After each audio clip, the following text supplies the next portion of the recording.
Welcome to the Be That Healing Girl podcast. And I'm so excited to share this amazing human being with you. She definitely went from spiraling to feeling secure.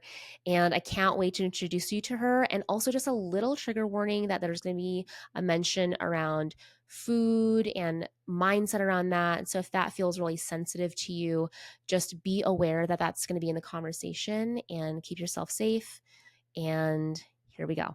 Welcome to the Be That Healing Girl podcast. And I have a really special episode today because one of my one-on-one clients has offered to share some of her journey. And truly, this is an example of how to go from spiraling to secure, from spiraling with overthinking, where she was really in a place where, she was not feeling good. And I'll let her tell it herself. But welcome, Sethany.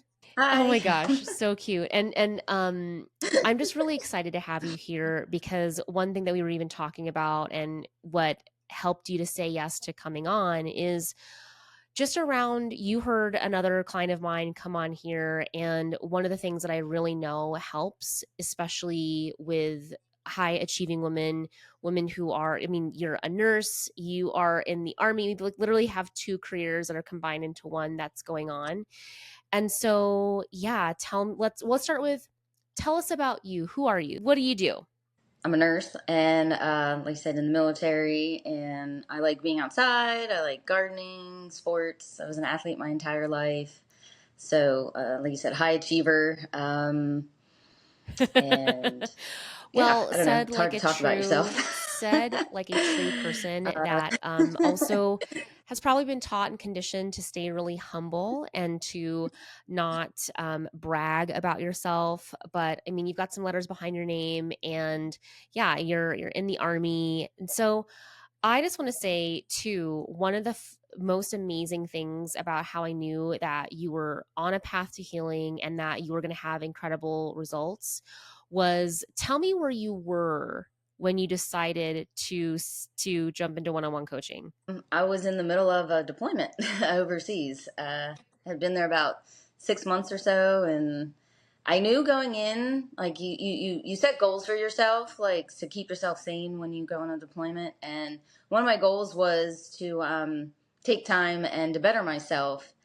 And before I had left on the deployment, I had come across you on Instagram and your podcast on YouTube, and I don't really listen to podcasts. Like, you probably were one of the first ones I ever listened to. I kind of felt that connection, and then while I was getting towards the end of the deployment, I was like, I need to do something, and I need to do that goal where I wanted to work on myself. So, and what you preach, the mind, body, and spirit really resonated with me. So yeah, I like hunted down the confidence code and signed up for it after listening to several It podcasts, and it kind of started the journey from there.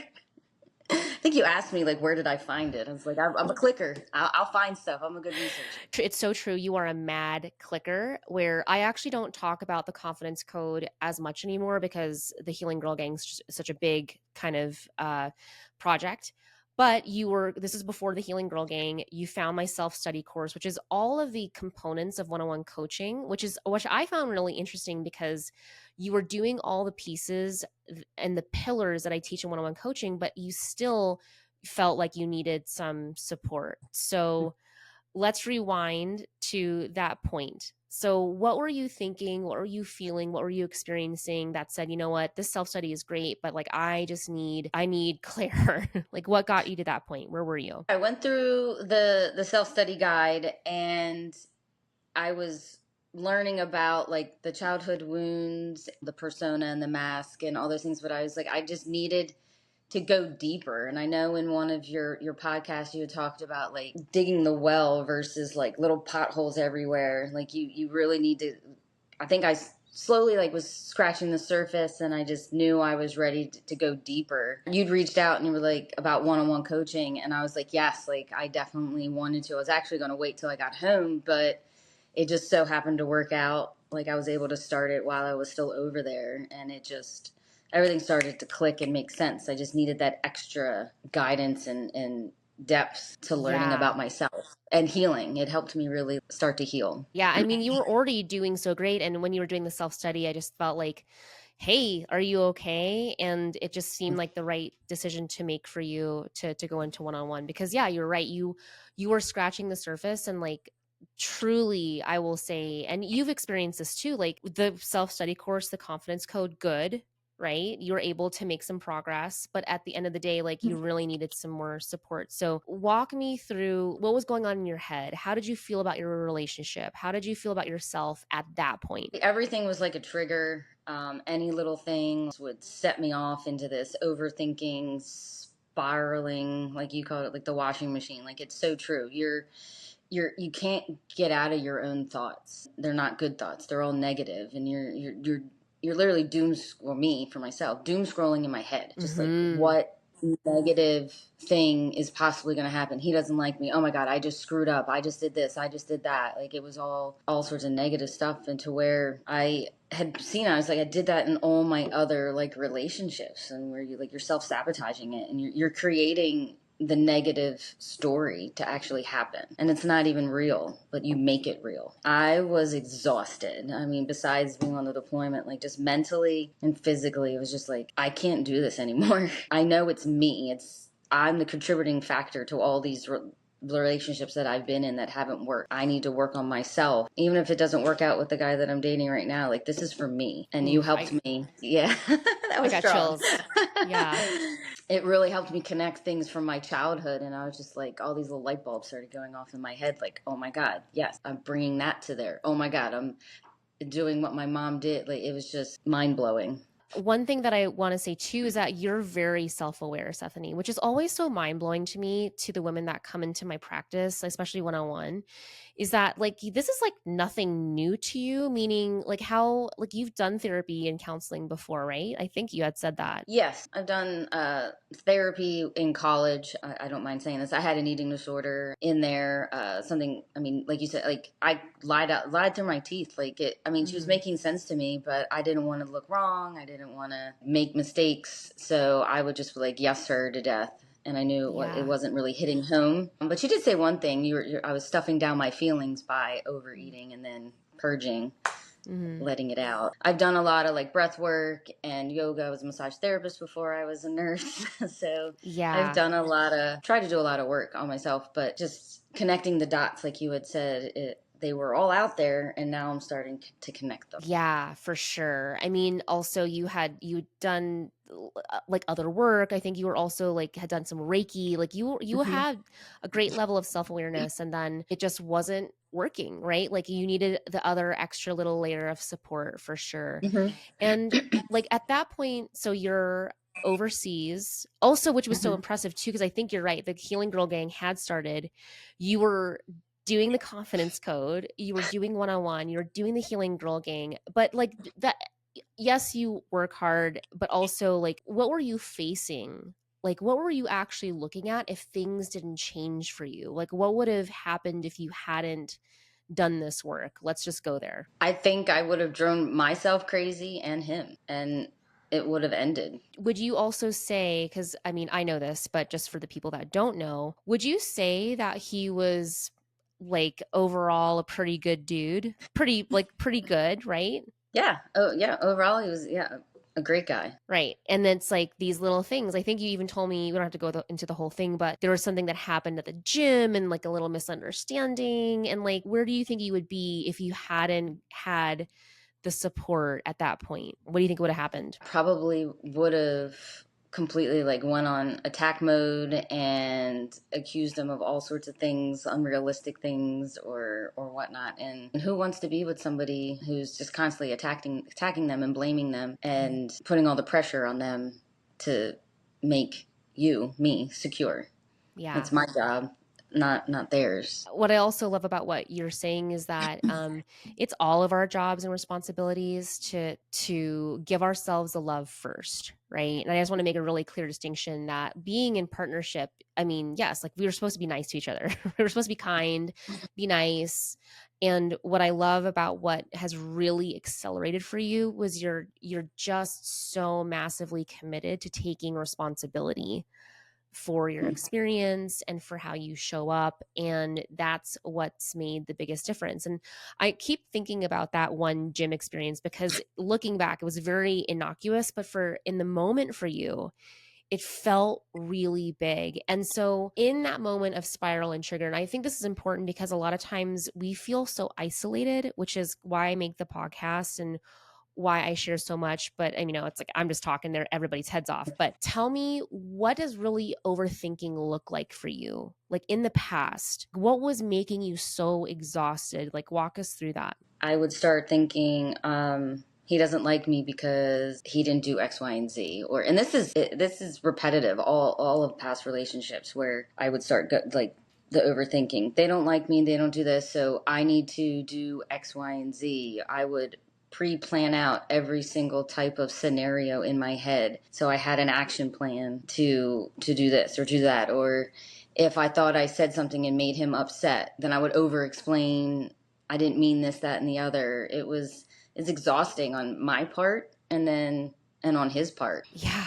Right. I mean, I could just so, I mean, I'm even Yeah. stepping back into that. Like, of course, you were like overseas and like in a totally different time zone, which to me like adds a layer of stress. Right. Both of you were overseas. Both of you were in like high stress situations, and everything's just really amplified.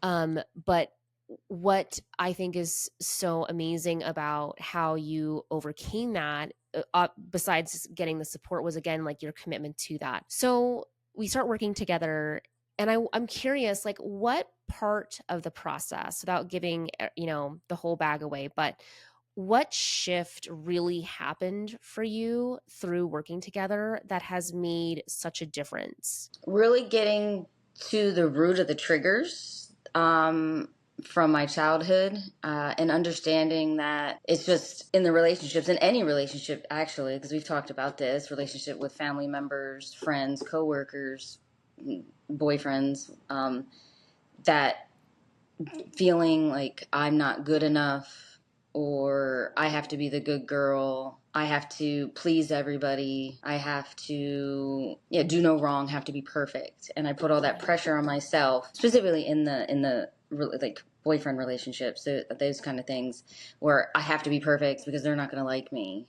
I can't make a mistake. I can't ask for what I want. I'm talking about like the communication. Like I'm really starting to learn to, yeah, voice what I need in the moment, and feeling validated that I'm allowed to feel I'm allowed to feel. Yeah. There's no wrong, there's no right. For sure. And Yeah. I guess I'm also just thinking about some of the people that might be listening of like, well, are you showing up like finger in his face and saying, well, I need this or else? Or is it like, what do you notice has shifted for you in how you show up?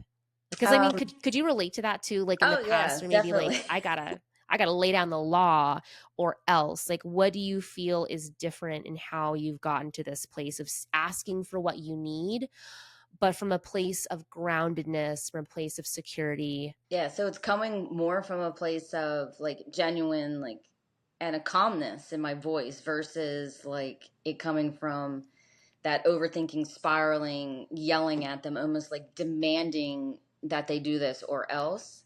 And it's more coming from like, hey, listen, this is, you say you're going to do something, you should do it.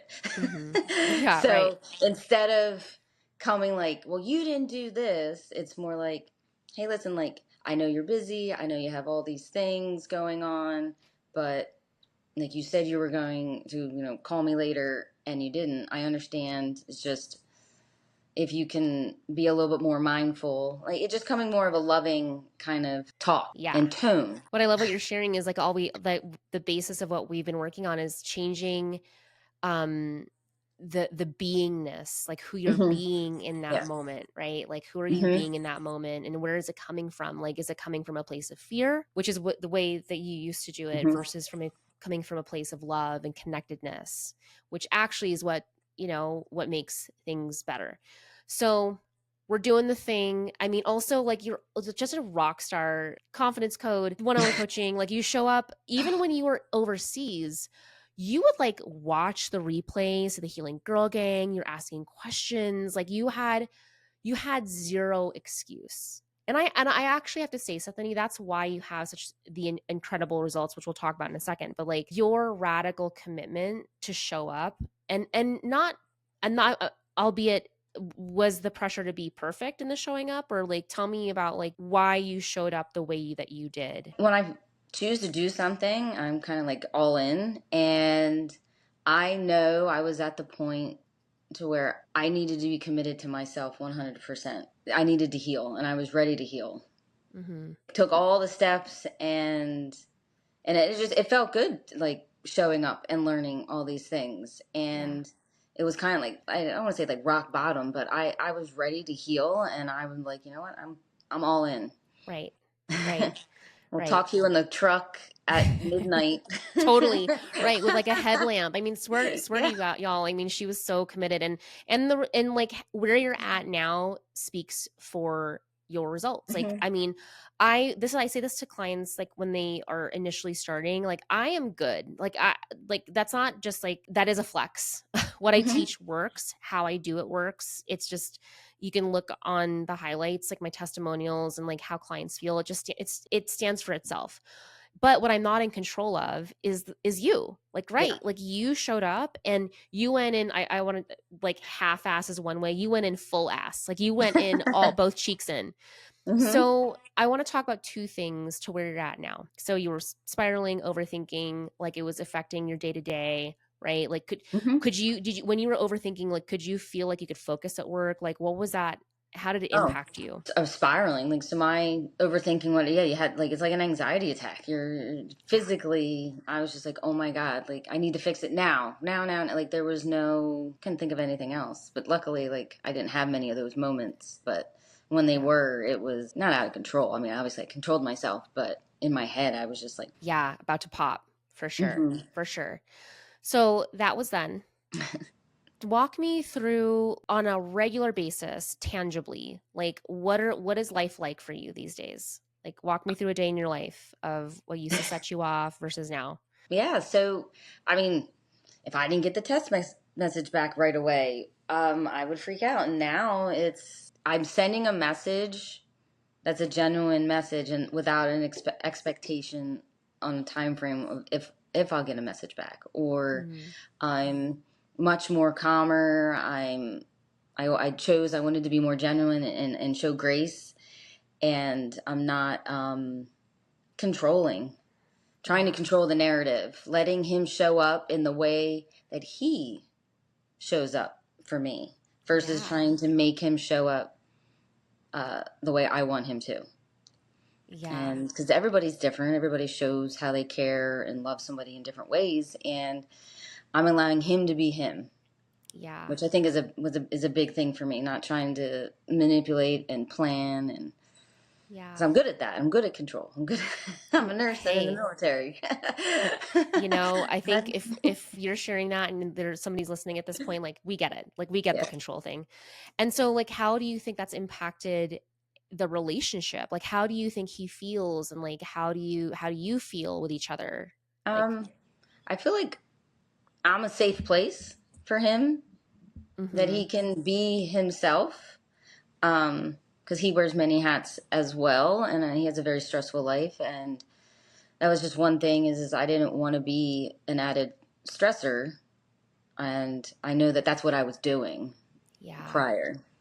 Yeah. And now yeah, I feel that he enjoys spending time with me when we can, and it's yeah, it's a safe place, it's a fun place, it's a nice place. Yeah. I mean, you were just telling me about the boating experience and like no, I mean, it's so true. Like you actually before I would imagine it would be both of you would be in your head and it would just be like a tense time. Do you feel like you can enjoy yourself now? Like for example, the boating expedition that you guys had? Yeah, yeah. I allowed him to be him, and I was there to support him however I could. Um, and instead of taking it personally and being miserable the rest of the time, I was being compassionate and genuine and allowing, and the rest of the night was great. Like, it was a Yeah. good time. Yep. And you guys are rocking it long distance. You're feeling good. Well, I don't want to just make an assumption that you feel good, but like, how do you're rocking it long distance? I mean, even like, I just will say, maybe it's because you're also back from deployment, but you're glowing in a different way. But like, how do you feel? How do you feel with the overthinking, with the anxiety? It's much, much, much less. And especially now, like, yeah, it's long distance. Like, I was telling somebody about it, and they're like, you only see each other like once or twice a month. You're okay with that? I'm like, yeah, I actually am. He's busy. I'm busy. I have my own life. I'm filling my cup up. I'm exploring new education for nursing and different avenues. And I'm doing my hobbies and gardening and all that stuff. And he's doing Yeah. his thing. And we have our own lives and then we come together. And I'm okay with that. I'm happy. That Yeah. That's just so lovely. And it's so true. Like, what I'm Yeah. hearing is that, like, almost the definition of power couple. Like, you've got your own thing going and you're focused on your life. It's long distance. He's got his things going, but like, when you get together, now it's not this whole like, what's happening? Yeah. Now you actually get to enjoy your time together and like live a full life. Hmm. Yeah. Is Yeah. that like anything else you want to add to that? You get to enjoy the time together instead of worrying and overthinking and trying to be perfect. Make it like the best date ever, or trying to force him or control him to try to make sure he likes me. Yeah. Like, what is for me will not pass me. Like, if we're meant to be, we'll stay together. And if it's not, like you've said it, like, you'd be sad if a relationship ended, but it's not the end of the world. I'm not going to die. Yeah. Being a nurse, like, it'll be sad, but I mean, there's somebody else out there. Like, it's Yeah. not putting that pressure. That's the big thing. The pressure cooker. I think my past Mhm. relationships were a pressure cooker, and boy, did I blow that lid off most of the time. You and me both, sister. You and me both. Same. So, what would you say to Sethany in the past that, she's clicking around like crazy and she's like, I don't know if one-on-one coaching is for me. Like, what would you say to that person, to that version of you that was like, something has got to change and this isn't working anymore? Like, what would you say to that version of you? That I'm proud of her that she took the steps to be vulnerable, to admit that you needed help. And that's one big thing is I've always like, oh, I can do it myself. I can research it myself. It's probably part of the clicking and finding all this stuff, but actually admitting and being vulnerable enough to ask for the one-on-one coaching Mhm. and stepping outside of that box, that comfort zone, Yeah. and willing to feel the feels. Yeah, for sure. And I mean, which if she were to ask you, well, what is it worth it? Like, would things be different? Like, what would you say? It's definitely 100% worth it. Mm. I think it's been like 6 months or so, and it's Yeah. just, or even more, and I see such a difference in myself. And like I told you, I watched that podcast where you had somebody on, and I was just Hmm. like, oh my God, she's amazing. I just hope I can get to that point. And that's when I was still overseas. And I was like, oh, it'd be cool to share my story. And then I put it out there in the universe, and here I am. Here It's we are.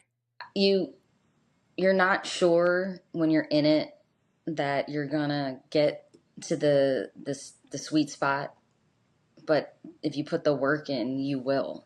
It's Yeah. worth it. It's worth the peace of mind. And you definitely have guided me through and helped me so much to where, yeah, it's a significant change in my life. Not just, like I said, the relationship with my boyfriend. It's even working with my family, my sister, my friends, coworkers, just everything that you're training.